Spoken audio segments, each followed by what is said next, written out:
Dahil kagabi tol ay nanaginip ako kay Lulo habang nakatulog ako at nanaginip ako kay Lulo na hindi daw tayo pababayaan ni Lolo Ambo. At sinabi niya din sa panaginip tol na yung mga gagawin ko para magamot ko yung aking katawan.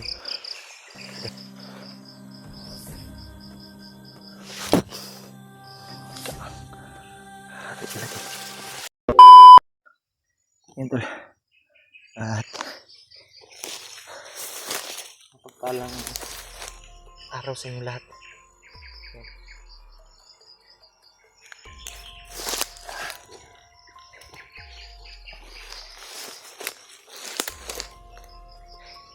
Kaya dito tayo nagpapahinga tol.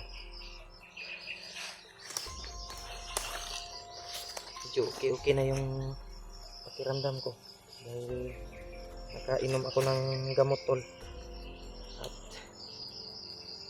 nakapag hilamos tayo ng ating mukha at may nagaanan akong sapa kaya doon ako nag tol nag banwa sa aking mukha at saka sa katawan para mawala yung mga amoy ng poison. Kaya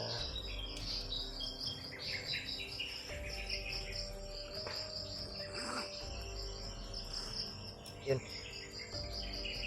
At nakapagbihis tayo. Bihis ako ng jacket tol at pantalon para mawala din yung winaswasan ko yung gamit ko tol at saka pantalon ko sa tubig para mawala yung lason. At ano tayo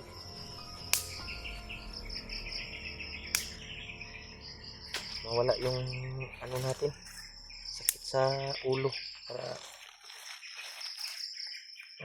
umalab sa atin na lason. Kaya tol sana pagdasal niyo po tol yung kaligtasan natin. Kaya nag-send ako ng location kay nila Remark tol at sabi nila Remark ay papuntan daw sila dito sa area. Kaya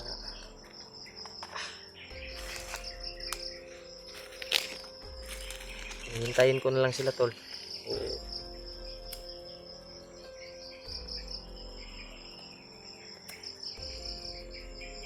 Pag medyo malapit na daw may mga ano akong marinig,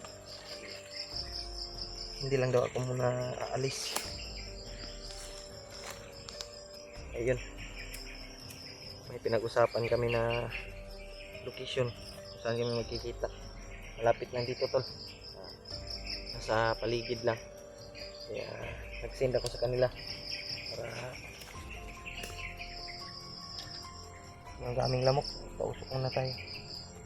Safety naman yung area dito tol, wala namang mga kuan.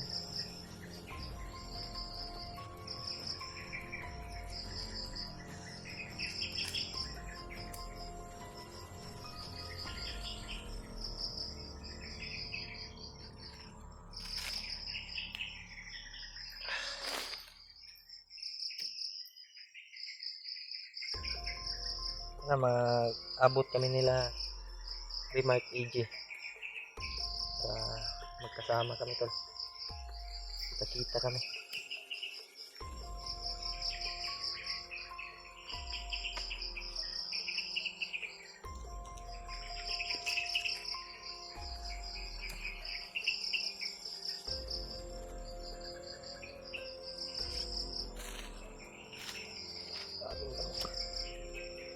Daming lamok tol.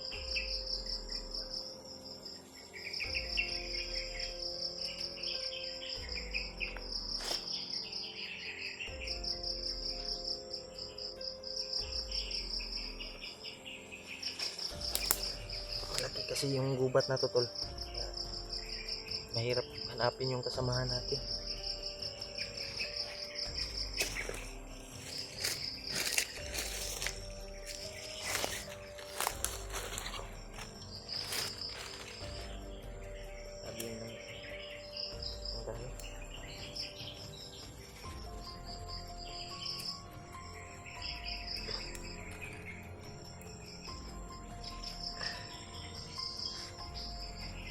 G-Ward din ay nag-iwan ako ng mensahe sa kanya.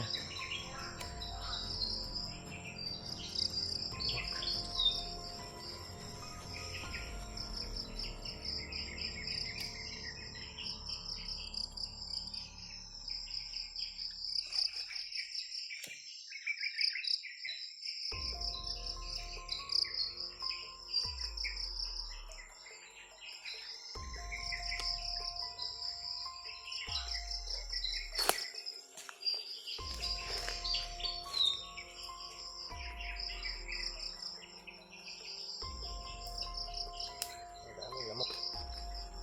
Pasok muna tayo. Saglit lang.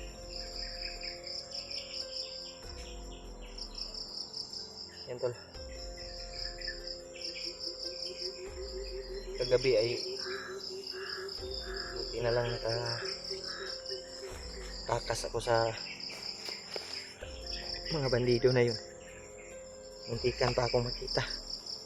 Kaya nakahanap ako ng area na safety. Kaya dun ay ginamit ko yung binigay ni Lolo sa atin na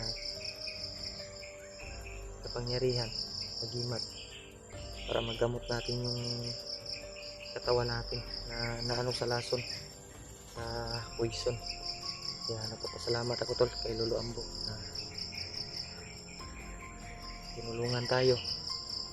Dahil kagabi tol ay nanaginip ako kay Lolo habang nakatulog ako. Nanaginip ako kay Lolo na hindi daw tayo pababayaan ni Lolo Ambo. At sinabi niya din sa panaginip tol na yung mga gagawin ko para magamot ko yung aking katawan dahilan sa poison na nalanghap ko. Kaya sinabi niya lahat doon sa panaginip tol na ano yung gagawin ko, kung anong unang hakbang o anong una yung gagawin ko para magamot ko yung sarili ko. Kaya yun, nagpapasalamat tayo na ngayon ay nagiging okay na yung pakiramdam natin tol. Dahil kagabi talaga ay sobrang hirap akong huminga dahilan sa poison na nasimhot natin. At yung hininga natin tol ay parang pinipigilan. At yung ulo ko tol ay grabe yung sakit. Kaya pasalamat tayo na si Lolo ay nagpakita sa atin, pumasok sa panaginip natin para ituro sa atin kung paano tayo magamot sa ating agimat na dala. Kaya yun, nagpapasalamat ako ng malaking kay Lolo Ambo at unang-una sa lahat sa Panginoon tol na nandyan siya palagi na gumagabay tol sa atin, at lalong lalo na sa inyong lahat tol na walang sawang sumusuporta sa atin at nagdarasal sa ating kaligtasan. Thank you so much sa inyong lahat tol, sa lahat ng pag-alala nyo po at pagdarasal sa atin. Kaya medyo okay na yung pakiramdam ko tol. Medyo yung ano ko lang, busis ay parang napagaw dahilan to sa nasimhot natin na poison.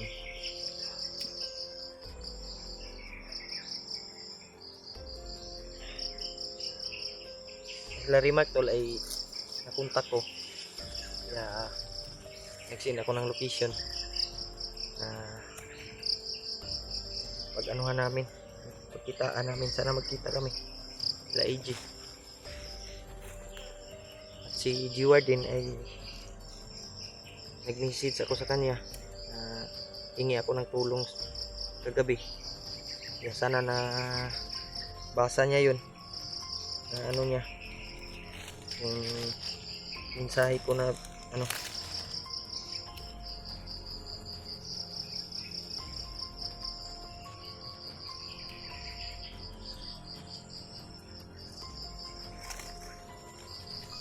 dahil sabi ng mga supporter ay baka daw may madaanan ako na bandido o assassin na yung tumutulong sa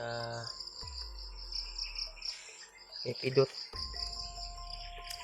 Sana makita ko siya, tol, yung assassin na yun. Dahil yung sabi ng mga supporter na basa ko, tol, yung message sa akin.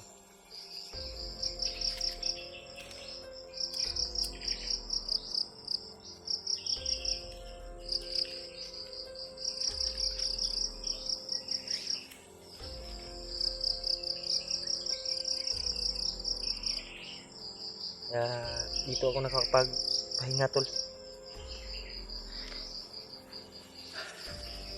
Dito ako nakapag-relax. Medyo malayo na yung nalakbay ko.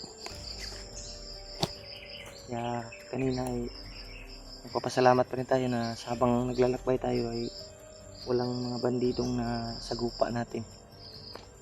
Kaya ngayon ay maya-maya ay patuloy tayo. Yung area na to. Kita magdugay ito. Patuloy tayo. Paglakbay. Pag matagal tayo, tol, ay baka ano tayo.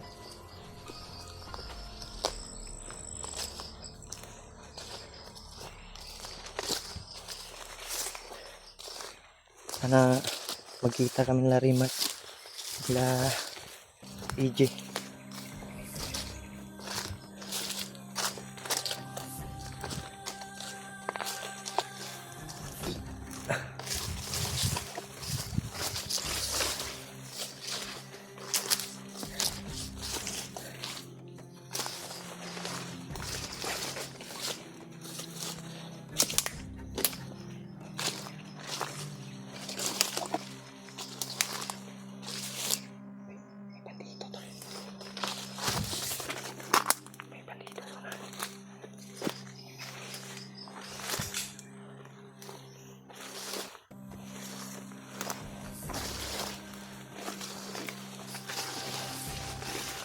Bandido.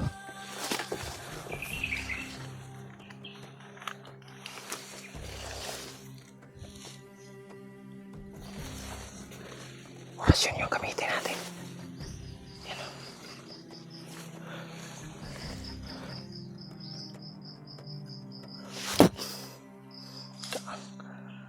Hari lagi.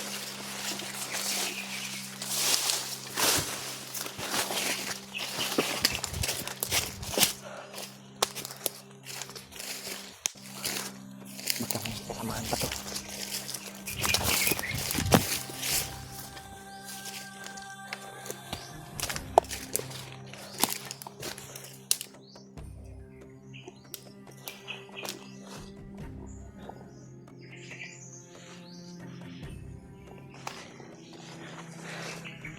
Hindi lang tayo kumpiyansa. Yeah. Kailangan natin magmasid.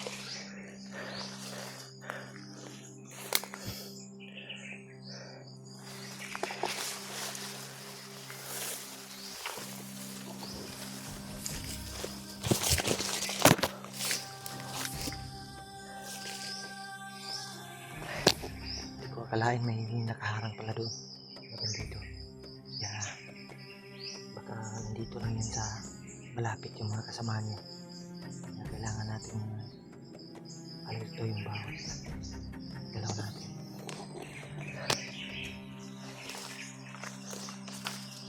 Ang mga poses ako narinig.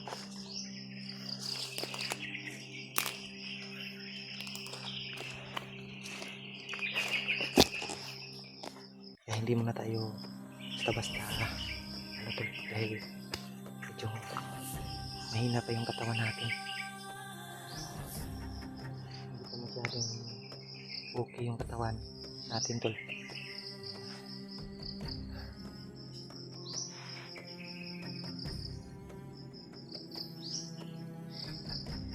Buti na lang na wala yung sakit sa ulo natin tol, at nawala din yung nalanghap natin na lason dahil nakapaghilamos tayo ng tubig sa sapa. Ngayon ay pipilitin kong pumunta doon sa location na sinasabi ko nila Raymond.